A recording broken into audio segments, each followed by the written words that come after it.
கிறிஸ்துவுக்குள் பிரியமான சகோதர சகோதரிகள் யாவருக்கும் கர்த்தராகிய இயேசு கிறிஸ்துவின் நாமத்தினாலே வாழ்த்துக்களை வரவேற்கிறேன். இந்த வாரம் நாம் எந்த தலைப்பின் கீழாக நாம் தேவனுடைய வார்த்தையை தியானிக்க போகிறோம் என்றால், ஒவ்வொரு மனுஷனுக்கும் நிறைய விதத்துல ஒரு அவமானங்கள் கண்டிப்பா வரும்.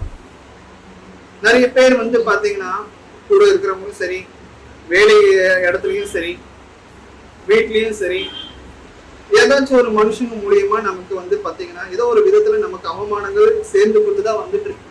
அதுவும் பாத்தீங்கன்னா கர்த்தருக்கு அதிகமா யாரு பயபக்தியோட கீழ்ப்படுகிறாங்களோ அவர்களுக்கு பாத்தீங்கன்னா அவமானங்கள் வாழ்க்கையில அனுதினமா வர வாய்ப்புகள் இருக்கு.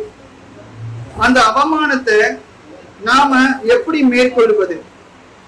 நம்ம வாழ்க்கையில படுகிற ஒவ்வொரு அவமானமா இருந்தாலும் சரி, அந்த அவமானத்தை நாம தேவனுடைய வார்த்தையை கொண்டு எப்படி நாம பாத்தீங்கன்னா அப்படிப்பட்ட அவமானத்திலிருந்து மீண்டு வருவது அப்படிங்கிற ஒரு விஷயத்தை குறித்து நாம இன்னைக்கு தியானிக்க இருக்கிறோம். வாசிக்கலாம். எபிரேயர் 12ஆம் அதிகாரம் வசனம் 2. எபிரேயர் 12ஆம் அதிகாரம் வசனம் 2. அவர் தமக்கு முன் வைத்திருந்த சந்தோஷத்தின் பொருட்டு அவமானத்தை எண்ணாமல் சிலுவையை சகித்து தேவனுடைய சிங்காசனத்தின் வலது பாரிசத்தில் வீற்றிருக்கிறார். இங்க எபிரேயர் ஆசிரியர் அவர் தமக்கு முன், இங்க யாரு குறித்து சொல்றாருன்னா கர்த்தராகிய இயேசு கிறிஸ்துவை குறித்து இங்க சொல்கிறார். கர்த்தராகிய இயேசு கிறிஸ்து அவர் ஒரு தேவனாக இருந்தாலும் அவர் இந்த பூமியில் மனுஷ ரூபம் எடுத்து வரும்பொழுது ஒரு மனுஷன், ஒரு சாதாரணமான ஒரு ரத்தமும் சதையும் உள்ள ஒரு மனுஷன் இந்த பூமியில எப்படிப்பட்ட ஒரு அவமானங்களை பெறுவான், அப்படிப்பட்ட அவமானங்கள் அவருக்கும் நேர்ந்து. அவர் சிலுவையில அறையறதுக்கு முன்னாடி அவருடைய ட்ரெஸ்ஸை கிழிக்கிறார், அவர் அவமானப்படுத்துறார். அவர் பாத்தீங்கன்னா நம்மளை உண்டாக்கினவர், பிதாவாகிய தேவன் அவரை கொண்டு நம்மளை உண்டாக்கினார். அவர் நினைச்சிட்டு இருந்தா அந்த அவமானத்திலிருந்து அவர் மீண்டு வந்திருக்க முடியும். அவர் நினைச்சிருந்தா அவருக்கு ஏற்பட்ட அந்த அவமானத்தை யாரெல்லாம் ஏற்படுத்தினாங்களோ அவர்களை ஒரே ஒரு வார்த்தையினால பிதாவாகிய தேவனுக்கு கட்டளை தெரியப்படுத்தி இருந்தா ஒரே ஒரு தூதனை அனுப்பிச்சு எல்லாருமே சங்காரம் பண்ணி இருக்க முடியும். அவருக்கு எல்லா விதமான வல்லமையும் பிதாவாகிய தேவன் கொடுத்திருக்கிறார்.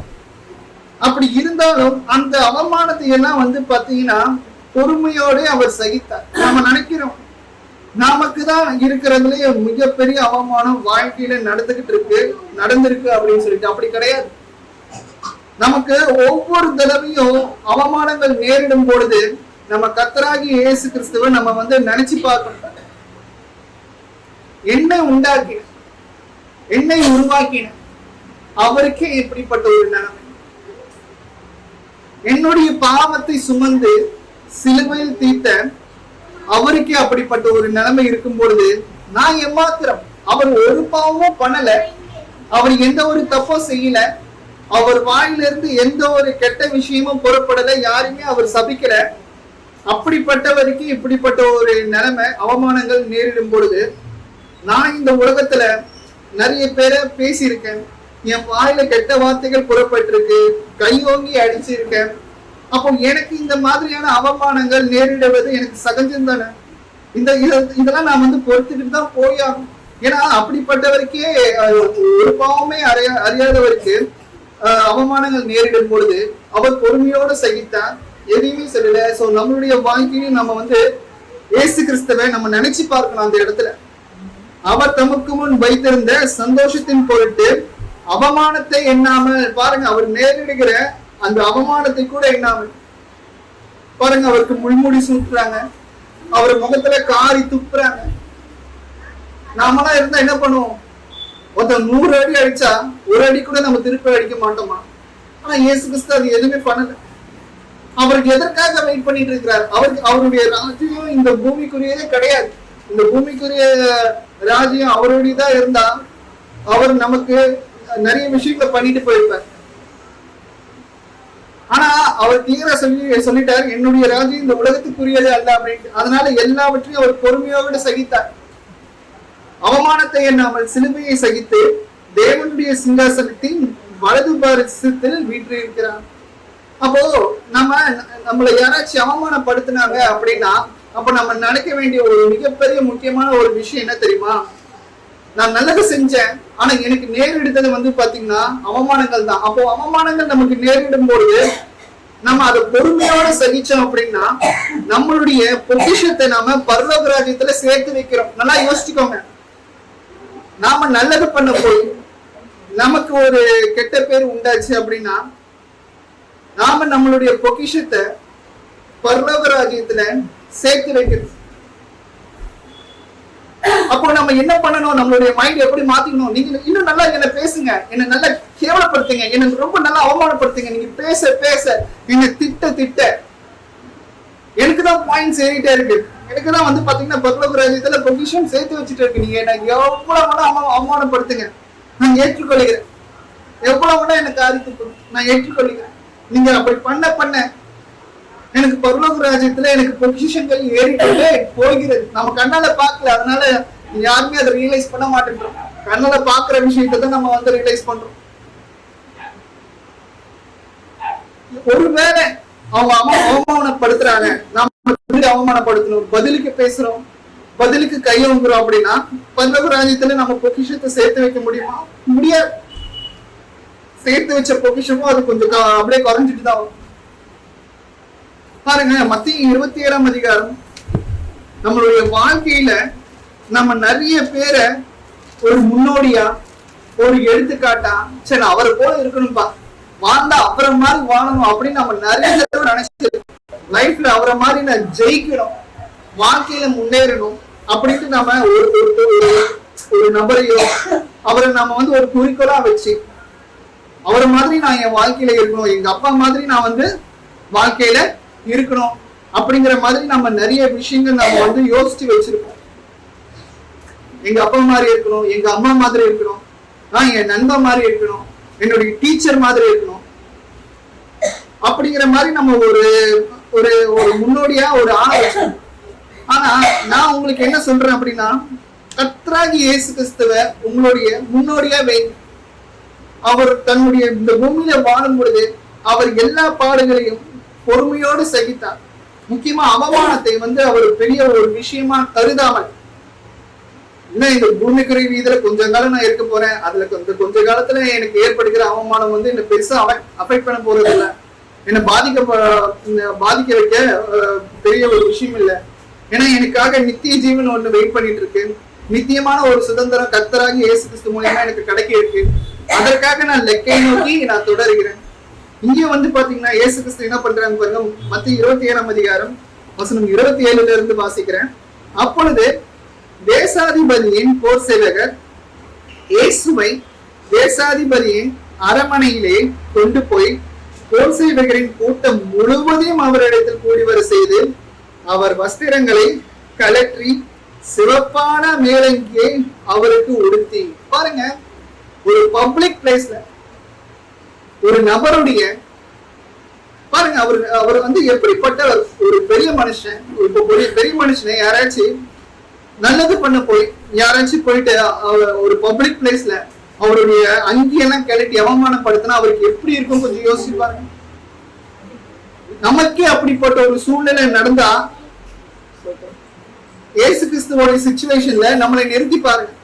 நான் உலகத்துக்கு நல்லது பண்ண போய் எனக்கு இப்படிப்பட்ட ஒரு நிலைமை வந்துருச்சு, நம்மளை யாராச்சும் அந்த மாதிரி அவமானப்படுத்தினா நமக்கு எப்படி இருக்கும்? இல்லைன்னா நம்மளுடைய பிள்ளைகளே அப்படி நடத்தினா எப்படி நம்ம ஃபீல் பண்ணுவோம்? கொஞ்சம் யோசிச்சு பாருங்க. நமக்கு கண்டிப்பா போவோம்.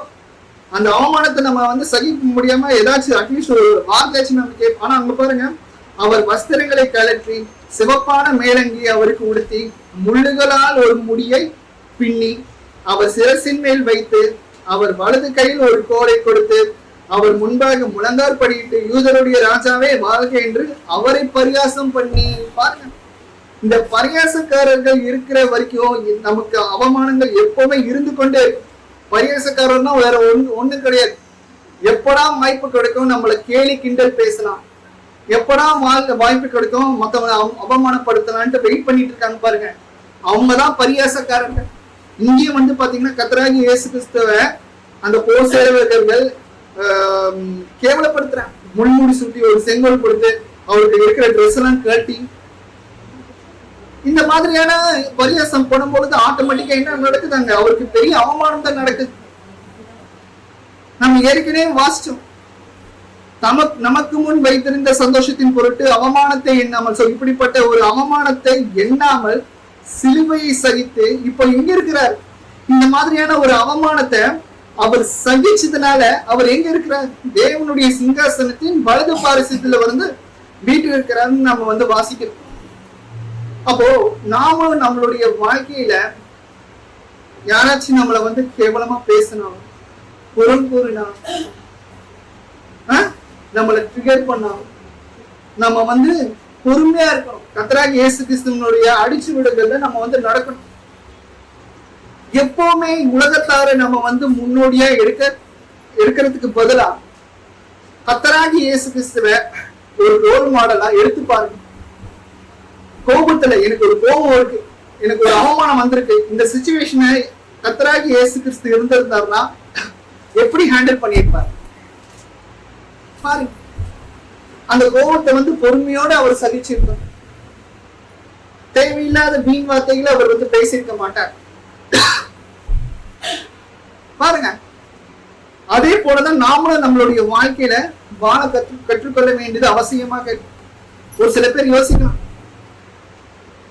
நான் என்னுடைய அவமானத்தை பற்றி சொல்லும் பொழுது கர்த்தராகிய இயேசு கிறிஸ்து பட்ட பாடு அவமானம் எனக்கு எதுக்கு, அவரை விட அவர் பட்ட அவமானத்தை விட நான் படுற அவமானம் தான் பெருசு அப்படின்னு நம்ம நினைச்சிட்டு இருக்கோம். அப்படி இல்லை.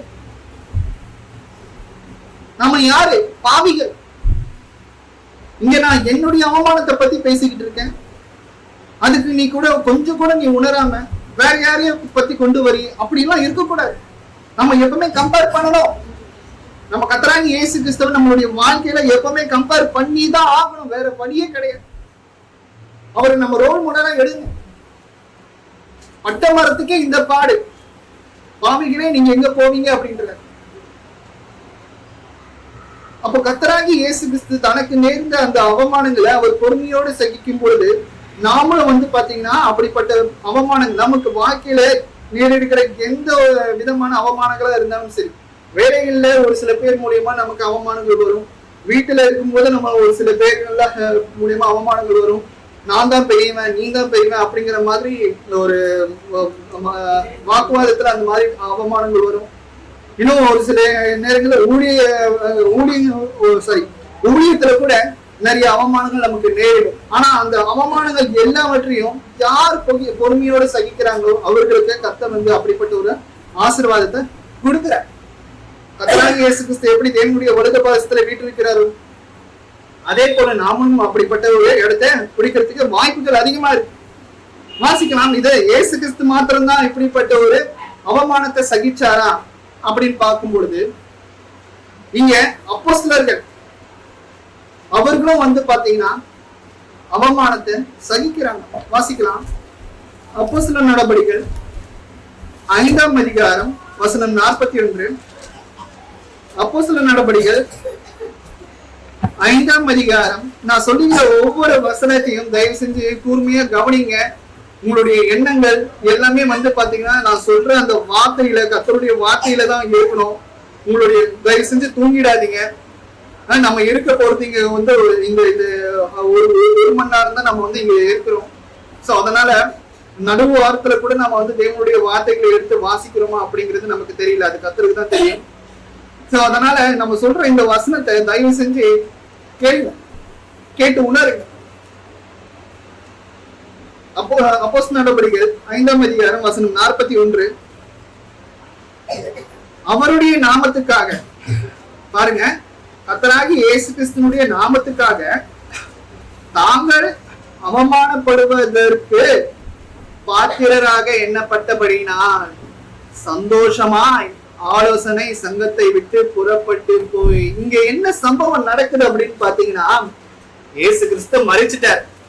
பிரதான ஆசாரியர்கள், பரிசேயர்கள், வேதபாரகர்கள் இவங்க எல்லாருமே வந்து என்ன பண்றாங்க அப்படின்னு பாத்தீங்கன்னா, பர்ஃபெக்டா பிளான் பண்ணி கர்த்தராகிய இயேசு கிறிஸ்துவ சிலுவையில மரணம் அடையும்படி செய்யறாங்க.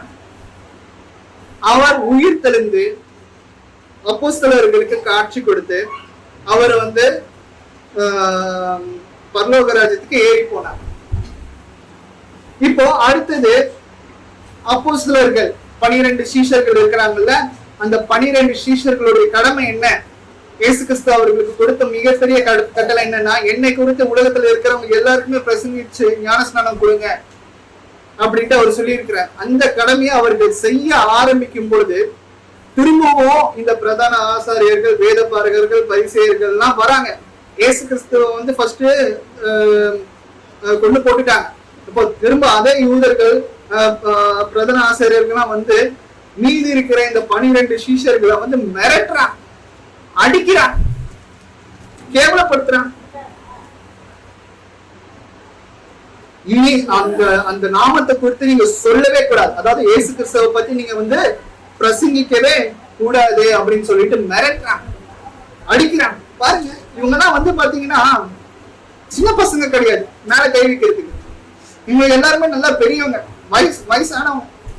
அவர்களெல்லாம் வந்து பாத்தீங்கன்னா இந்த அதாவது பிதாவாகிய தேவனுக்கு ஊழியம் செலுத்துறவங்க, இந்த மூப்பர்கள், வேதபாரகர்கள், பரிசேயர்கள் இப்படிப்பட்டவர்கள் தான் அப்போஸ்தலர்களை வந்து கண்டிக்கிறான். இயேசு கிறிஸ்துவனுடைய நாமத்தை நீங்க வந்து பிரசித்தப்படுத்த கூடாது, அவர் உயிர் தெளிந்துட்டார் அப்படின்னு நீங்க சொல்லக்கூடாதுன்ட்டு மிரட்டுறான். ஆனா இங்க என்ன சொல்றாரு பாருங்க, அந்த அப்போஸ்தலர்கள் அப்போஸ்தலர் நடவடிக்கைகள் 5ஆம் அதிகாரம் 41 அவருடைய நாமத்துக்காக தாங்கள் அவமானம் அடைவதற்கு பாத்திரராக எண்ணப்பட்டபடினார். பாருங்க, நம்ம வேதாகமத்தை கையில எடுத்துட்டு போறது கூட நம்ம வந்து யோசிக்கணும். யாராச்சும் ஏதாச்சும் சொல்லிடுவாங்களோ, அவமானம் சின்னமா இருக்கணும். நம்ம இயேசு கிறிஸ்துவை குறித்து அவமானப்பட்டால் அவர் நம்மை குறித்து பிதாவாகிய தேவனிடத்துல பரிந்து பேசுவாரா? அவரும் அவமானப்படுவார். அவருடைய 2வது வருகையின் போது அவமானப்படுவார். நம்ம இயேசு கிறிஸ்துவை குறித்து அவமானப்பட்டார். நம்ம அப்படி இருக்கக்கூடாது. இங்க பாருங்க, அவருடைய நாமத்திற்காக தாங்கள் அவமானம் அடைவதற்கு பாத்திரராக எண்ணப்பட்ட அந்த அவமானத்தை கூட அவங்க வந்து சந்தோஷமா எடுத்துக்கிறாங்க. இயேசு கிறிஸ்து எனக்கு சொல்லிட்டு போயிட்டார், நீங்க வந்து கஷ்டப்பட்டு தான் வந்து பாத்தீங்கன்னா நித்திய ஜீவனை பெற முடியும். இப்ப யாராச்சும் உங்ககிட்ட வந்து சொல்றாங்க, நீங்க எங்க சபைக்கு வாங்க, உங்களுக்கு வந்து பாத்தீங்கன்னா எப்பவுமே உங்க வாழ்க்கையில பிரச்சனையே இருக்காது, நிம்மதி மட்டும்தான் இருக்கும், சந்தோஷம் மட்டும்தான் இருக்கும், நீங்க எங்க சபைக்கு வாங்க. ஆனா உண்மையான ஒரு கிறிஸ்துவுக்குள்ள இருக்கிறவங்க நம்ம வந்து என்ன யோசிக்கணும் அப்படின்னா, உபத்திரவங்கள் வழியா தான் நம்ம வந்து கர்த்தருடைய ராஜ்யத்திற்கு நம்ம போக முடியும், தேவனுடைய ராஜ்யத்திற்கு நம்ம போக முடியும். அதுதான் வேதாகமா சொல்லுது. உபத்திரவங்கள் வழியா தான் நம்ம வந்து பாத்தீங்கன்னா நித்திய ஜீவனை அடைய முடியும். அப்ப இவங்க சொல்ற விஷயங்கள் என்ன? உங்களுக்கு எல்லாமே ரொம்ப சந்தோஷமா இருப்பீங்க, வாழ்க்கையில முழுக்க உங்களுக்கு நன்மையா வந்து சேரும்னு சொல்லிட்டு மக்களை ஈர்ப்பாங்க. அப்படிப்பட்ட ஆத்துமாக்களை நம்ம வந்து நம்புவதை காட்டிலும் தேவனுடைய வார்த்தையை நம்ம வந்து யோசிச்சு பார்க்கணும். தேவனுடைய வார்த்தை என்ன சொல்லுது? அதாவது அந்த இயேசு கிறிஸ்துவை பத்தி நம்ம ஏற்றுக்கொண்ட அடுத்த செகண்டே சாத்தான் வந்து நம்மளை சோதிக்க வருவான். இயேசு கிறிஸ்துவ ஞானஸ்நானம் எடுத்த அடுத்த செகண்டே சாத்தான் வந்து சோதிக்க. இப்ப யாரெல்லாம் வந்து பாத்தீங்கன்னா நம்ம கிறிஸ்துக்குள்ள ரொம்ப தெய்வ பக்தி உள்ளவர்கள்லாம் நம்ம வந்து நடக்கிறோமோ அவர்களுக்கு கண்டிப்பா பிரச்சனைகள் வரும். இதெல்லாம் வந்து யாரும் சொல்ல மாட்டாங்க. அவங்களுடைய சொந்த ஆதாயத்துக்காக அவங்க சபைக்கு வர சொல்லி நம்மளை வந்து சத்தியத்தை விட்டு பின்வாங்க வைப்பாங்க. அப்படி நம்ம வந்து யோசிக்க கூடாது. அப்போ நம்ம கிறிஸ்துக்குள்ள இருக்கிற வரைக்கும் நமக்கு பாடுகள், அவமானங்கள் இருந்து கொண்டேதான் இருக்கும். இப்படிப்பட்ட ஒரு மைண்ட் செட் வச்சுக்கோங்க. ஆனா கர்த்தர் அப்படியே நம்மளை விட்டுற மாட்டார். அந்த பாடு, அவமானம், தோல்வியிலேயே நம்மளை வந்து விட்டுற மாட்டார். நல்லா யோசிச்சுக்கோங்க. சோதனைகள் வருகிறது, வேதனைகள் வருகிறது, அவமானங்கள் வருகிறது, இது எல்லாமே நமக்கு வர வேண்டியதுதான். ஆனா நீதிமான கர்த்தர் எல்லா உபத்திரவத்திலிருந்து அவர் நம்மளை விடுதலை செய்வார். அதையும் நம்ம விசுவாசிக்கணும். வாசிக்கலாம். அப்போஸ்தலர் நடபடிகள் 14ஆம் அதிகாரம்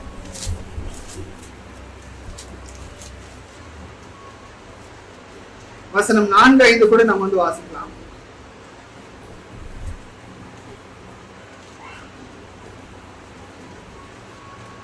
அப்போஸ்தலர் நடபடிகள் 14ஆம் அதிகாரம் வசனம் 4-5.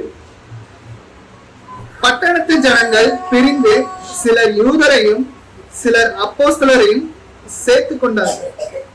இவர்களை அவமானப்படுத்தவும் கல்லெறியவும் வேண்டும் என்று புறஜாதியாரும் யூதரும் அவர்கள் அதிகாரிகளும் அமளி பண்ணுகிறேன். பாருங்க, இங்கேயும் பாத்தீங்கன்னா பவுலையும் பர்னபாவையும் அவமானப்படுத்துறதுக்கு என்றான். எதற்கு? கர்த்தராகிய இயேசு கிறிஸ்துவை குறித்து அவங்க எடுத்து சொல்லும் பொழுது, நம்மளுடைய வாழ்க்கையில நம்ம நல்ல காரியங்கள் செய்யும் பொழுது மத்தவங்க அந்த புச்சிருப்பு பொறாமையினால அசிங்கப்படுத்துறது, அவமானப்படுத்துறது எல்லாமே பண்ணுவாங்க. முக்கியமா தேவனுடைய பணியை செய்யும் பொழுது பிளான் பண்ணி திட்டவட்டமா பண்ணுவாங்க. சும்மா எதாச்சியா பண்ண மாட்டாங்க. நம்மளை அவமானப்படுத்துறதுக்கே நம்மளை சபையில இழுத்து வச்சு எல்லாரும் முன்னாடி அவமானப்படுத்துவான். கர்த்தர் எல்லா காரியங்களையும் பார்க்கிறார். ஒரு மனுஷன் எப்படி யோசிக்கிறான், எப்படி பேசுகிறான், அவன் வாயில எப்படிப்பட்ட வார்த்தைகள் வருகிறத முதல் கொண்டு கர்த்தர் கண்ணோக்கமா இருக்கிறார். நம்ம பேசுற வார்த்தைகள் பாத்தீங்கன்னா கணக்குல இருக்காது. இன்னும் ஒரு சில பேர் என் மனசுல உள்ளதை பேசுறேன் அப்படிங்கறத சொல்லிட்டு மனுஷங்களை தொடர்ந்து காயப்படுத்திட்டு இருக்கான். நாம எல்லாத்தையும் வெளிப்படையா பேசுறேங்க அப்படின்னு பாருங்க. ஒரு மனுஷன் ஒரு மனசை கட்டுப்படுத்த முயற்சி பண்றான் அப்படின்னா ஃபர்ஸ்ட் அவனுடைய வாயை கட்டுப்படுத்தும், பேசுற பேச்சை கட்டுப்படுத்தும். அதைக்கு சொல்றாரு, இவர்களை அவமானப்படுத்தவும் கல்லெறியவும் வேண்டும் என்று புறஜாதிய யாவரும் அதிகாரிகளும் அமளி பண்ணீங்க. பாருங்க, முக்கியமா யார் பாத்தீங்கன்னா கர்த்தருக்குள்ள முக்கியமா ஊழியக்காரங்களுக்கு அதிக அவமானங்கள் வரும். ஏன்னா இயேசு கிறிஸ்து கூட பாத்தீங்கன்னா அவர் வளர்ந்த அந்த நாசரேத் ஊர்ல போய் பிரசங்கம் பண்ணணும், அதுக்கப்புறம் நிறைய வியாதியஸ்தர்களை குணமாக்கணும் அப்படின்னு நினைச்சுதான் போனார் தன்னுடைய சீஷர்களோட. ஆனா அந்த சொந்த ஊருக்காரங்க என்ன பண்ணாங்க தெரியுமா?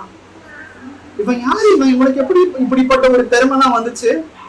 இவனுடைய சகோதரர்கள் இப்படிப்பட்டவர்களா இருக்கிறாங்க, இவருடைய சகோதரிகள் கூட நம்ம இடத்துல வேலை செய்யறாங்களே, இவருக்கு எப்படி இப்படிப்பட்ட ஒரு விலைமை நடந்துச்சுன்ட்டு அவரை மதிக்காம ஏளனமா பேசுறாங்க.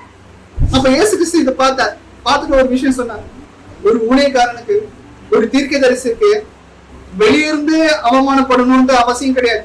அவனுடைய வீட்டாரும் குடும்பத்தாரும் அவனுடைய மக்களும் சொந்த இன மக்களுமே போதும் அந்த ஊழியக்காரனை அவமானப்படுத்துவதற்குன்னு சொல்லிட்டு அவர் அந்த இடத்துல அதிசயம் அற்புதங்கள்லாம் செய்யாம கிளம்பி போயிருக்காரு.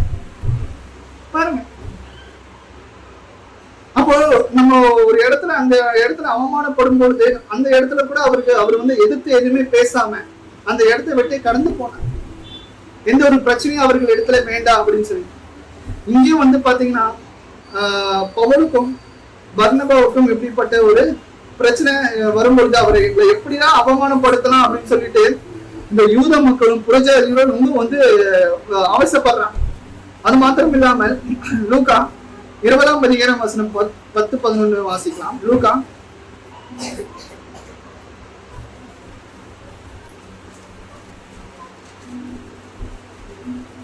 20ஆம் அதிகாரம் வசனம் 10-11. அதாவது உண்மையா ஒரு ஊழியக்காரர் இருக்காரு, அவர் தேவனுடைய வார்த்தைகளை என்ன இருக்கோ அதை எடுத்து போதிக்கும் போது கண்டிப்பா எல்லா பிரச்சனையும் வரும். அதை குறித்து வாசிக்கலாம். லூக்கா 20ஆம் அதிகாரம் வசனம் 10-11. அந்த தோட்டக்காரர் திராட்சை தோட்டத்தின் கனிகளில் தன் பாகத்தை கொடுத்திருக்கும்படி பருவ காலத்திலே அவர்கள் இடத்துல ஒரு ஊழியக்காரனை அனுப்பினார். அந்த தோட்டக்காரர் அவனை அடித்து வெறுமையாக அனுப்பிவிட்டார்கள். பின்பு அவன் வேறொரு ஊழியக்காரனை அனுப்பினான். அவனையும் அவர்கள் அடித்து அவமானப்படுத்தி வெறுமையாக அனுப்பிவிட்டார்கள். பாருங்க, ஊழியக்காரர்களுக்கு வாழ்க்கையில நடக்கிற மிகப்பெரிய விஷயங்கள் என்ன அப்படின்னு பாத்தீங்கன்னா அவமானம். கர்த்தருடைய வார்த்தையை எடுத்து போதிக்கும் பொழுது, அதுவும் உண்மையா எடுத்து போதிக்கும் பொழுது அவங்களுக்கு நேரிடுகிறது என்ன அப்படின்னு பாத்தீங்கன்னா அவமானம். மக்கள் பாத்தீங்கன்னா அவங்களை அவமானப்படுத்தி அனுப்பி விட்டுறாங்க. இந்த காலத்துலயுமா இப்படி பேசிக்கிட்டு இருக்க, இந்த காலத்துலயுமா இப்படி பண்ணிட்டு இருக்க அப்படின்ட்டு அவமானப்படுத்தி அனுப்புவோம். அதுதான் நாம இங்க வாசிக்கிறோம். இங்க பாத்தீங்கன்னா இது ஒரு ஊமையா சொல்ற. தோட்டக்காரர் யார் அப்படின்னு பாத்தீங்கன்னா பிதாவாகிய தேவன். ஊழியக்காரங்க யாருன்னு பாத்தீங்கன்னா தீர்க்கதரிசிகள், அப்புறம் கர்த்தருடைய தாசர்கள், இங்க எல்லாருமே ஊழியக்காரர். கடைசியில பாத்தீங்கன்னா தன்னுடைய சொந்த மகனையே அந்த தோட்டக்காரர் அனுப்புவார். அது வேற யாரும் இல்ல, இயேசு கிறிஸ்து. அவரையும் அவமானப்படுத்தி சிலுவையில அரைஞ்சி போட்டுறாங்க. கடைசியில தோட்டக்காரரே வர பிதாவாகிய தேவனே எல்லாரையும் நிர்மூலம் பண்றாரு. பாருங்க, நம்ம வாழ்க்கையில அவமானங்கள் வரும்பொழுது அதை நம்ம பாத்தீங்கன்னா பொறுமையோடு நம்ம சகிக்க வேண்டியது அவசியமாக இருக்கு.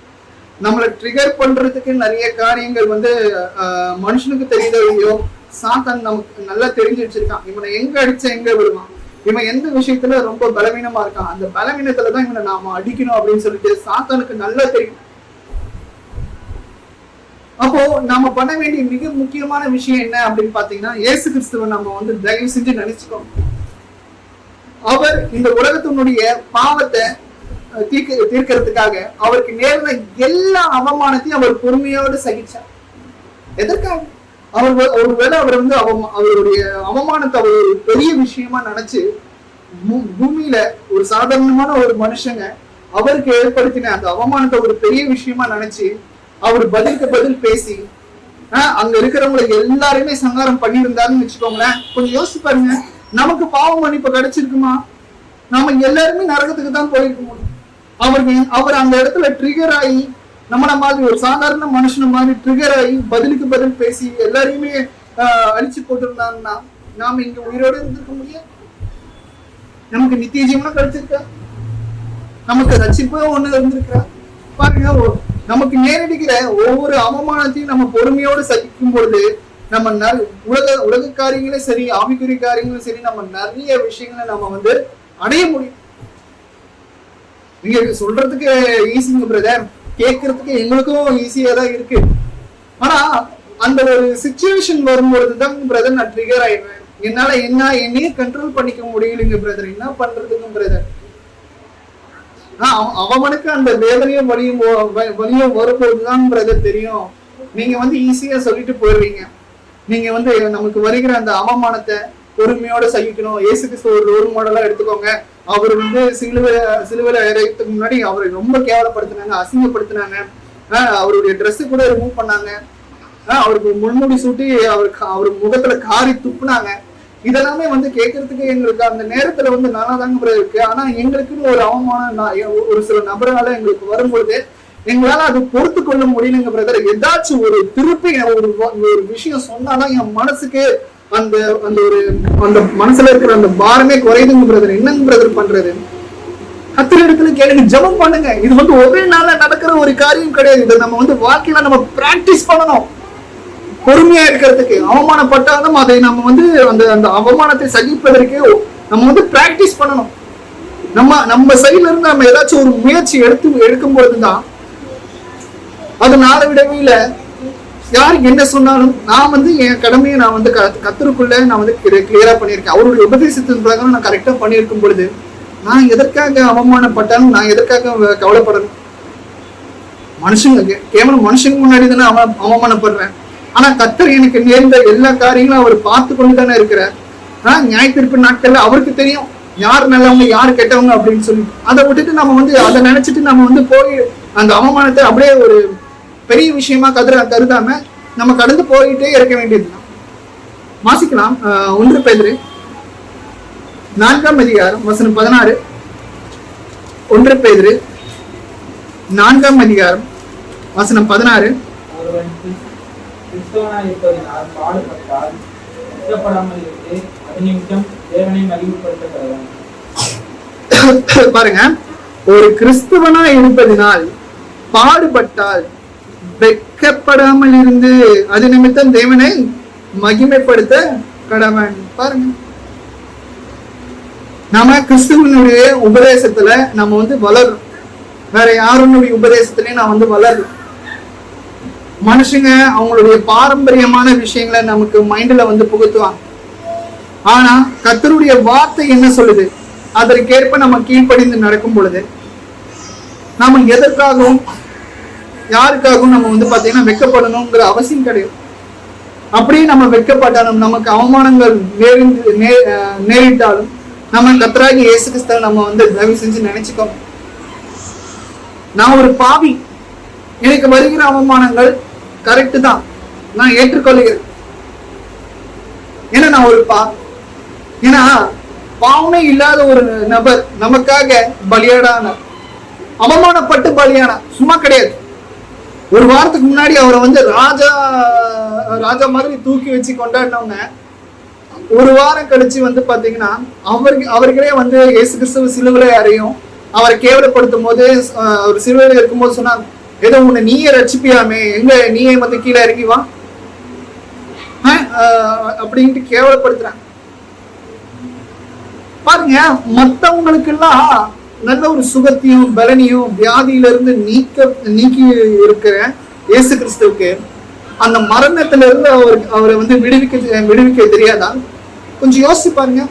அவரை சுத்தி இருக்கிறவங்க அவர் எங்கெங்கெல்லாம் போனாரோ அங்க இருக்கிற எல்லா மக்களுக்கும் கண்ணு தெரிய வைக்கிறாரு, காது கேட்காதவங்களுக்கு காது கேட்க வைக்கிறாரு, வாய் பேச முடியாதவங்களுக்கு வாய் பேச வைக்கிறாரு, குஷ்டரோகிகளுக்கு நல்ல ஒரு சுகத்தையும் கொடுக்கிறாரு, அசுத்த ஆவிகளை வந்து ஓட்டுறாரு, சப்பானிகளுக்கு நல்ல கால் நடக்கும்படி பண்றாரு. இப்படிப்பட்ட எக்கச்சக்க அதிசயங்கள் அற்புதங்களையும் அவர் செய்த அவருக்கு நேர்ந்த அந்த மரணத்தில இருந்து அவர் விடுவிச்சுக்க தெரியாத. கொஞ்சம் யோசிச்சு பாருங்க. அவர் நேர்ந்த அவமானத்திலிருந்து அவருக்கு நேரிட்ட அந்த அவமானத்திலிருந்து அவரை விடுவிச்சுக்க தெரியாதா? எலிசான்னு ஒரு தீர்க்கதரிசிங்க பழைய ஏற்பாட்டின் காலத்துல இருப்பாங்க. எலிசான்னு ஒருத்தர் இருக்கிறார். அவர் வந்து பாத்தீங்கன்னா சொட்டத்தலை. அவருக்கு வந்து ஒரு அவமானம் நேரிடுது. ஒரு சின்ன பசங்க வந்து பாத்தீங்கன்னா சொட்டத்துல அப்படின்ட்டு அவரை கிண்டல் பண்றான். அந்த தீர்க்கதரிசிய ஊழியக்காரரை கிண்டல் பண்றாங்க. இப்போ பழைய ஏற்பாட்டின் காலத்துல வந்து பாத்தீங்கன்னா கண்ணுக்கு கண் பல்லுக்கு பல் அப்படின்ட்டு இருக்கு. நியாயப்பிரமாண கட்டளைகளை கண்ணுக்கு கண் பல்லுக்கு பல். எலிசா ஜெபம் பண்ற எதற்காக? அவர் பட்ட அந்த அவமானத்திற்காக கர்த்தர் இடத்துல பிதாவின் இடத்துல ஜெபம் பண்ற. அந்த ஜபத்தினால என்ன நடக்குது தெரியுமா? காட்டுல இருந்து கரடியை அனுப்பி, கரடியை சிங்கம் அனுப்பி அந்த யாரெல்லாம் கிண்டல் பண்றாங்களோ அந்த பிள்ளைகள் எல்லாமே அந்த விலங்கு வந்து பாத்தீங்கன்னா சங்கரிச்சு போட்டிருக்கு, பீறி போட்டிருக்கு. அது பழைய ஏற்பாட்டின் காலத்துல ஒரு விஷயம். சரிங்களா? ஏன் தாவீது கூட நம்ம ஒரு சில அதிகாரத்துல நம்ம வந்து வாசிக்கும் பொழுது சங்கீதத்துல தாவீது வந்து தேவன் இடத்துல ஜெபிப்பார். என்ன சோதிக்கிறவங்க, என்ன வந்து அவமானப்படுத்தணும்னு நினைக்கிறவங்க, என்ன பரியாசம் பண்ணணும்னு நினைக்கிறவங்க, என்ன கொலை பண்ணணும்னு நினைக்கிறவங்க நாசமா போகணும், அவங்களுடைய குடும்பம் குட்டி எல்லாமே நல்லா இருக்க கூடாதுன்னு சொல்லிட்டு தாவீதே வந்து பாத்தீங்கன்னா சங்கீதத்துல நம்ம வந்து வாசிக்கும் பொழுது ஜெபிப்பார். நம்ம நினைப்போம், பரவாயில்லையே தாவீதே இந்த மாதிரி அவரை வந்து எதிர்க்கணும்னு நினைக்கிறவங்களுக்கு வந்து தேவன் இடத்துல இப்படி ஜெபிக்கிறாரே. ஏன்னா நிறைய பேர் தாவீதை வந்து ஒரு முன்னோடியா எடுத்துப்பாங்க. தாவீதே நடனம் பாடி கர்த்தரை வந்து ஆராதிக்கிறாங்க. ஏன் நம்ம சபையிலே நம்ம நடனம் பாடி ஆராதிக்க கூடாதா அப்படின்னு நினைக்கிற மக்கள் இப்படியும் நினைப்பாங்க. எப்படின்னா வாய்ப்பு இருக்கு. சங்கீதக்காரன் வந்து அந்த அதிகாரம் நம்ம வந்து வாசிக்கும் பொழுது என்ன துன்பப்படுத்துறவங்க, என்ன அவமானப்படுத்துறவங்க, என்ன வெட்கப்படணும்னு நினைக்கிறவங்க, என்ன குழப்பணும்னு நினைக்கிறவங்களுக்கு இப்படிலாம் ஆகணும், அவர்களுடைய பிள்ளைகள் வந்து இப்படி இருக்கக்கூடாது, அவங்களுக்கு நல்லா இருக்கக்கூடாது, அவங்க வம்சமே அந்த மாதிரி அவர் வந்து கர்த்தர் இடத்துல ஜெபிக்கும் பொழுது அது வந்து பழைய ஏற்பாட்டின் காலத்துல கொடுத்த கட்டளை, கண்ணுக்கு கண் பல்லுக்கு பல். அதையும் அவரா பண்ணல, கர்த்தர் இடத்துல ஜெபிக்கிற.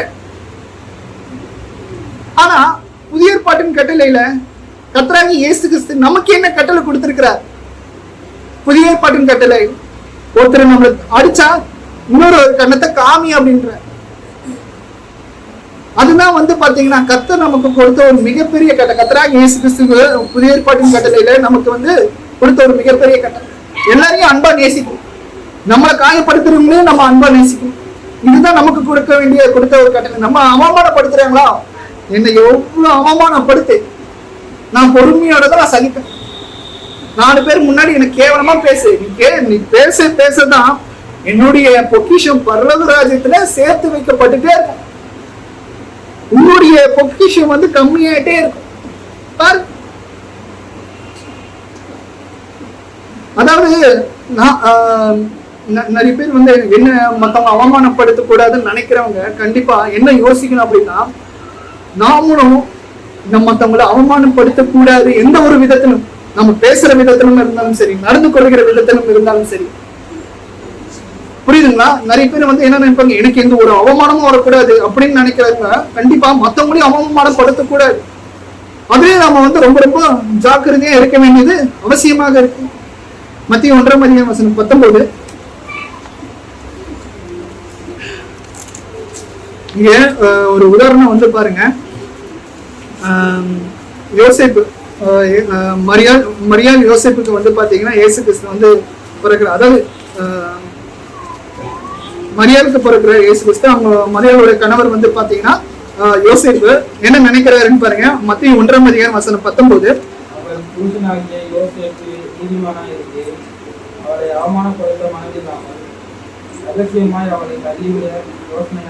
பாருங்க.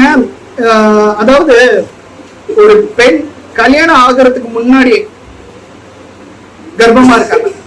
நல்லா யோசிப்பாங்க. ஒரு பெண் கல்யாணம் ஆகிறதுக்கு முன்னாடியே கர்ப்பமா இருக்கிறாங்க. இந்த யூத குல சட்டத்துக்கு பிரகாரம் என்ன பண்ணணும் அப்படின்னா, இதை தெரிஞ்ச அந்த மணமகன் என்ன பண்ணணும் அப்படின்னா, அவளை எல்லாரும் முன்னாடி கூடி வர செஞ்சு அவளை அவமானப்படுத்துறது தான் ஒரு மிகப்பெரிய வேலை அவனுக்கு. புரியுதுங்களா?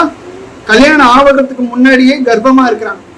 வேதாகமத்துல பழைய ஏற்பாட்டின் காலத்துல தீர்க்க தரிசனம் மரியாள் இடத்துல நிறைவேறுது. ஒரு கன்னிகை கர்ப்பவதி ஆகி அப்படின்னு சொல்லிட்டு கல்யாணம் ஆகாத ஒரு பெண் வந்து கர்ப்பவதி ஆகி, அது கர்த்தருடைய ஒரு தீர்க்க தரிசனம் வார்த்தை அங்க நிறைவேறு. அப்போ இங்க யோசிப்பு வந்து பாத்தீங்கன்னா எப்படிப்பட்ட ஒரு நீதிமான் கொஞ்சம் யோசிச்சு பாருங்க. அவனுக்கு தெரியாது அவ வயிற்றுல வளர்றது இயேசு கிறிஸ்து அப்படிங்கிறது தெரியாது. பரிசுத்த ஆவியினால் உண்டான இயேசு கிறிஸ்துங்கிறது அவனுக்கு தெரியாது. அது தெரியாம இருந்தாலும் கூட அவன் என்ன யோசிக்கிறான்னு பாருங்க. மத்திய 1:19 அவள் புருஷனாகிய யோசேப்பு நீதிமானாக இருந்து அவளை அவமானப்படுத்த மனதில்லாமல், பாருங்க, அந்த யூத குலத்துல அதுதான் பணியாகணும், அதுதான் சட்டம். அவள் எல்லாரும் முன்னாடி நிறுத்தி அவமானப்படுத்தணும், அதுதான் சட்டம். ஆனா அவன் என்ன நினைச்சிருக்கான் பாருங்க. பரவாயில்ல, மரியாள் வந்து கர்ப்பமாயிட்டா, அந்த வயிற்றுல இயேசு கிறிஸ்து வளர்றாருன்னு கூட தெரியாது. அப்படி இருந்தாலும் கூட அதுக்கு முன்னாடி, அது தெரியறதுக்கு முன்னாடியே அவளை வந்து அவமானப்படுத்த மனதில்லாமல் ரகசியமாய் அவளை தள்ளிவிட யோசிச்சாங்க. அந்த பொண்ணுக்கு எந்த ஒரு அவமானம் நேரிட கூடாதுன்னு அவன் யோசிச்சிருக்கான். அப்போ நம்மளுடைய வாழ்க்கையிலேயே வந்து பாத்தீங்கன்னா, நமக்கு யாராச்சும் ஒருத்தரை வந்து அசிங்கப்படுத்துறதுக்கோ அவமானப்படுத்துறதுக்கோ பரியாசம் பண்ணிக்கிறதுக்கோ வாய்ப்பு கிடைச்சா போதும், மாட்டினாண்டா இவனை இன்னைக்கு வச்சு செஞ்சிடலாம், மாட்டினாண்டா இவனை வந்து நம்ம எந்த அளவுக்கு அசிங்கப்படுத்த முடியுமோ அசிங்கப்படுத்தலாம். என்ன அன்னைக்கு அவமானப்படுத்தினால, என்ன அன்னைக்கு 4 வார்த்தை நாக்கு பிடுங்குற மாதிரி கேட்டாங்க, இன்னைக்கு வரட்டும் அவனை பேசிக்கிறேன், வாய்ப்பு தேடிக்கிட்டே இருப்பாங்க. ஆனா இங்க பாருங்க, இவருக்கு எல்லா வாய்ப்பும் அமைஞ்சிருக்கு. அதனால்தான் வந்து பாத்தீங்கன்னா யோசேப்பு நீதிமானா இருந்து அவளை அவமானப்படுத்த மனதில்லாமல் ரகசியமாய் அவளை தள்ளிவிட யோசிச்சான். அதுக்கப்புறம் தான் அவருக்கு தெரியுது 20வது வசனத்துல, அவன் இப்படி சிந்தித்துக் கொண்டிருக்கையில் கர்த்தருடைய தூதன் சொப்பனத்தில் அவனுக்கு காணப்பட்டு, தாவீதின் குமாரனாகிய யோசேப்பே, உன் மனைவியாகிய மரியாளை சேர்த்துக்கொள்ள ஐயப்படாதே, அவளிடத்தில் உற்பத்தி ஆகிறது பரிசுத்த ஆவியினால் உண்டானது. பாருங்க, இந்த விஷயம் அவருக்கு அப்புறம் தான் தெரியுது. அதுக்கு முன்னாடியே வந்து பாத்தீங்கன்னா அவருக்கு அந்த விஷயம் தெரியலன்னா கூட அவளை அவமானப்படுத்த கூடாதுன்ட்டு அவன் நினைச்சிருக்கான். எத்தனை பேருக்கு அந்த மாதிரி ஒரு மனசு வரும், கொஞ்சம் யோசிச்சு பாருங்க. அடுத்ததாக கூட நம்ம வந்து வாசிக்கலாம். நீதிமொழிகள் 29ஆம் அதிகாரம் வசனம் 15. நீதிமொழிகள் 29ஆம் அதிகாரம் வசனம் 15. பிரமும் கடிந்து கொள்ளுதலும் ஞானத்தை கொடுக்கும். தன் இஷ்டத்திற்கு விடப்பட்ட பிள்ளையோ தன் தாய்க்கு வெட்கத்தை கொடுக்கிறான். பாருங்க, நிறைய பேர் மேல நமக்கு வந்து அவமானங்கள் நேரிடும். ஒரு சில நேரத்துல கணவனுக்கு மனைவியால அவமானங்கள் நேரிடும், மனைவிக்கு கணவனால அவமானங்கள் நேரிடும், பிள்ளைகளுக்கு பெற்றோர்களால அவமானம் நேரிடும், பெற்றோர்களுக்கு பிள்ளைகளால கூட அவமானங்கள் நேரிடும். சோ அந்த நேரத்துல வந்து பாத்தீங்கன்னா சொல்றாரு பாருங்க, பிரம்பும் கடிந்து கொள்ளுதலும் ஞானத்தை கொடுக்கும். தன் இஷ்டத்திற்கு விடப்பட்ட பிள்ளையோ தன் தாய்க்கு வெட்கத்தை உண்டு பண்ணிக்கிறான். பாருங்க, ஒவ்வொரு நிறைய குடும்பத்துல நான் பார்த்திருக்கேன். முதல் பிள்ளைகளை வந்து பிறகுனா அதை நல்லா கண்டிச்சு வளர்ப்பாங்க. கடைசியில ஒரு கடைக்குட்டி பிறக்குதுன்னா அந்த கடைக்குட்டி மேல ரொம்ப பாசமா இருப்பாங்க. அவங்க என்ன தப்பு பண்ணாலும், அவங்க அந்த குழந்தை எந்த தப்பு பண்ணாலும் அப்படியே கண்டிக்காம, ஏன்னா குழந்தையாச்சு, கடைசி குழந்தையாச்சு, ரொம்ப செல்லமா வளர்ப்பான். அப்போ அந்த குழந்தை தான் நாளடைவில் எப்படி வளரும் பாருங்க. தன் இஷ்டத்திற்கு விடப்பட்ட பிள்ளையோ தன் தாய்க்கு வெட்கத்தை உண்டு பண்ணும், அவமானத்தை உண்டு பண்றான். நிறைய பேர் வந்து பாத்தீங்கன்னா குழந்தைங்களை கண்டிக்கிறேன்னு சொல்லிட்டு பயங்கரமா அந்த மத்துக்கட்டை, பெல்ட்டு, தொடப்பம் எல்லாத்தையும் எடுத்து அடிக்கிறாங்க. அப்படி அடிக்கக்கூடாது. இங்க வேதாகமத்துல நம்ம என்ன சொல்றது, பிரம்பும் கடிந்து கொள்ளுதலும் ஞானத்தை கொடுக்கும்.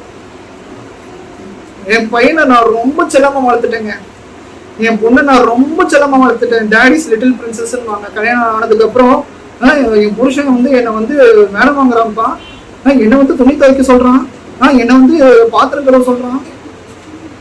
புரியல எனக்கு. இந்த அளவுக்கு ஒரு பெண்ணை வந்து செல்லம் கொடுத்து வளர்த்துருக்கும் போது, வீட்டு வேலை எந்த ஒரு வீட்டு வேலையும் செய்யாம விட்டுருக்கும் பொழுது, எதிர்காலத்துல அந்த பிள்ளைகள் வந்து ரொம்ப அவங்களுடைய எதிர்காலம் வந்து ரொம்ப கேள்விக்குறியா இருக்கும், கஷ்டமா இருக்கும்.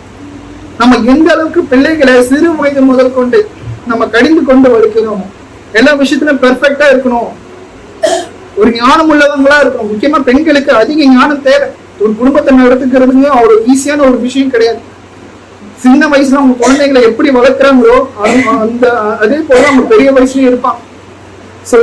சிறு வயது முதல் கொண்டு நம்ம வந்து எல்லா பிள்ளைகளும் சரிசமமா நம்ம வளர்க்கணும். ஒரு பிள்ளைகள் மேல ரொம்ப பாசம் காமிச்சு இன்னொரு பிள்ளைகள் மேல நம்ம வந்து ரொம்ப கோவப்பட்டு ரொம்ப ஸ்ட்ரிக்டா வளர்க்காம எல்லாரும் இடத்துல ஒரே மாதிரி நம்ம வந்து அவர்களை வளர்க்க கத்துக்கணும். தப்பு பண்றாங்களா கண்டிங்க, தப்பு இல்லை. அவர்களுக்கு வந்து பாத்தீங்கன்னா ஞானத்தை கொடுங்க. நம்ம பிறநாள் அடிச்சா அவன் வந்து சாங்க மாட்டான், சாங்குற அளவுக்கு நம்ம வந்து அடிக்கக்கூடாது. புரியுதுங்களா? ஸோ அதுதான் பிள்ளைகளை நம்ம வந்து நல்லபடியா வளர்த்துக்கலாம். எதிர்காலத்துல அவங்க வந்து நமக்கு வந்து நல்ல பேர் தான் எடுத்து கொடுப்பாங்க. எந்த ஒரு அவமானத்தையும் அவங்க வந்து சேர்த்து வைக்க மாட்டாங்க நமக்கு. நீதிமொழிகள் 22ஆம் அதிகாரம் வசனம் 10 கூட வாசிக்கும் பொழுது, நீதிமொழிகள் 22ஆம் அதிகாரம் வசனம் 10 கூட நம்ம வந்து வாசிக்கும் பொழுது, பரியாசக்காரனை துரத்திவிடு, அப்பொழுது வாதி நீங்கும், விரோதமும் அவமானமும் போகும். பாருங்க, நம்ம வாழ்க்கையில இந்த பரியாசக்காரர்களை நம்ம வந்து கடந்து வந்திருப்போம். எக்கச்சக்கம் பேர் கடந்து வந்திருப்போம், இன்னும் இருப்பாங்க. ஒரு குரூப் இருந்துச்சுன்னு வச்சுக்கோங்களேன், அதுல ஒரு நபர் இருப்பார். எப்ப பார்த்தாலும் அவர் வாயில இருந்து வருகிற விஷயங்கள் வந்து என்னன்னா, மத்தவங்களை கேவலப்படுத்துறது, அசிங்கப்படுத்துறது, அவமானப்படுத்துறது, கேலி கிண்டல். கேட்டா நான் வந்து சும்மா விளையாட்டுக்கு சொன்னேன், அப்படி இல்லை. அப்படி நம்ம குரூப்ல யாராச்சும் இருந்தாங்க, பரியாசக்காரர்கள் இருந்தாங்க என்ன, அவர்களை இம்மடியாட்ட துரத்திடணும். அவர்களை விட்டு நம்ம வந்து துரத்திக்கிறது, அவர்களை விட்டு நம்ம ரொம்ப அவர்களோட ஒன்றி சேரக்கூடாது. அவர்களிடத்துல இருந்து நம்ம விலகி வர்றது ரொம்ப ரொம்ப நல்லது. அதான் சொல்றாரு, பரியாசக்காரனை துரத்தி விடு, அப்பொழுது வாதத்தில் நீங்கும், விரோதமும் அவமானமும் ஒழியும். பாருங்க, அவன் இருக்கிற இடத்துல எல்லாமே நமக்கு வந்து ஒரு கேவலம் தான், அசிங்கம் தான். அந்த பரியாசக்காரன் இருக்கிற வரைக்கும் நமக்கு வந்து பாத்தீங்கன்னா அசிங்கம் தான். பரிசை விட அப்பொழுது வாது நீங்கும், விரோதமும் அவமானமும் ஒழியும். ஒரு சில பேர் வந்து என்ன பண்ணுவாங்க அப்படின்னா, அவன் எவ்வளவுதான் நம்மளை கேவலப்படுத்தினாலும் அசிங்கப்படுத்தினாலும் அவன் கிட்டயே போயிட்டு இருப்பான், அவளிடத்துலயே போயிட்டு இருப்பாங்க பெண்கள் கூட. அவர்கள் இடத்துல அப்படிப்பட்ட ஒரு இது அப்படி இல்லை. நமக்கு வந்து ஒரு நல்ல ஒரு இது ரெஸ்பெக்ட் கிடைக்கல அப்படின்னா அங்க இருந்து நம்ம பின்வாங்கிறது ரொம்ப ரொம்ப நல்லது. அவர்களுக்காக நம்ம வந்து ப்ரேயர் பண்ணிக்கலாம். ஜெபம் பண்ணிக்கலாம். அவ்வளவுதான் நம்ம செய்ய நம்ம வந்து பண்ண முடியும். அதற்காக அவர்களிடத்துல இருந்தோம் அப்படின்னா நமக்கு அவமானம் மிஞ்சம் அப்படின்றாங்க. எபிரேயர் 6:6 இந்த ஒரு வசனத்தை வாசி நான் வந்து முடிச்சிடறேன். எபிரேயர் 6:6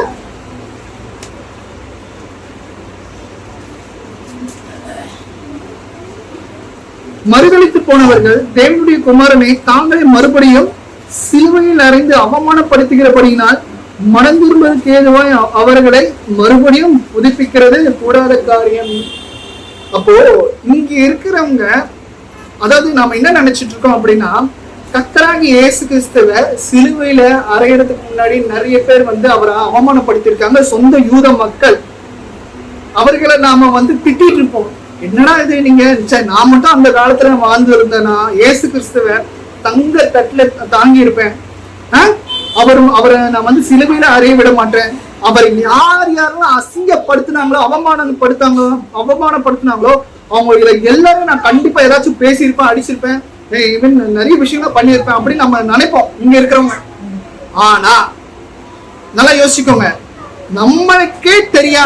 நமக்கே தெரியாம இங்க இருக்கிற ஒவ்வொரு நபரும் சரி, இங்க உலக மக்கள் அனைவரும் சரி, நமக்கே தெரியாம, நான் யாரையும் வந்து ஜட்ஜ் பண்ணல, என்னையும் உட்படதான் சொல்றேன், நமக்கே தெரியாம நம்ம கர்த்தராகிய இயேசு கிறிஸ்துவ அவமானப்படுத்திட்டு இருக்கோம்.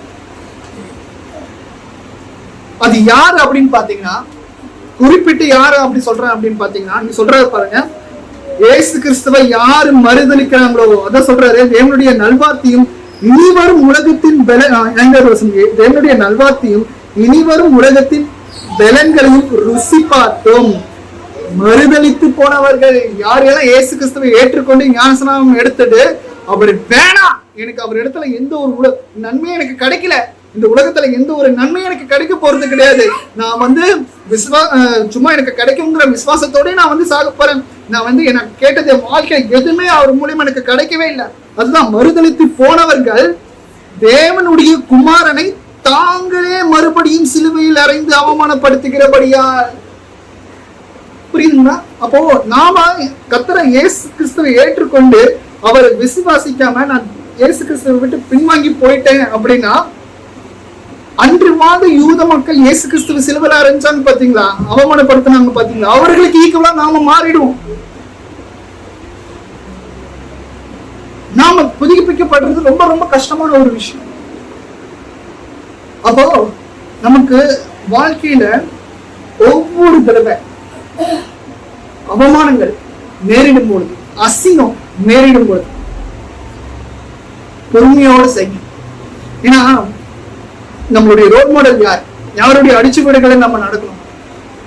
சார் ஐசக் நியூட்டன் அவருடைய அடிச்சுவடுகளை நடக்கணுமா, இல்லைன்னா தாமஸ் ஆல்வா எடிசன் அவர்கள் அடிச்சுவடுகளை நடக்கணுமா, இல்லைன்னா இன்ஃபுளுசர்னு சொல்லிட்டு இன்ஸ்டாகிராம்ல எக்கச்சக்க இன்ஃபுளுசர் இருக்காங்க, அவரை மாதிரி நான் வரணும், அந்த ஒரு ஆண் மாதிரி நான் வந்து வரணும் அப்படின்ட்டு அவரை ஒரு ரோல் மாடலா எடுத்து பழகுமா? கிடையவே கிடையாது.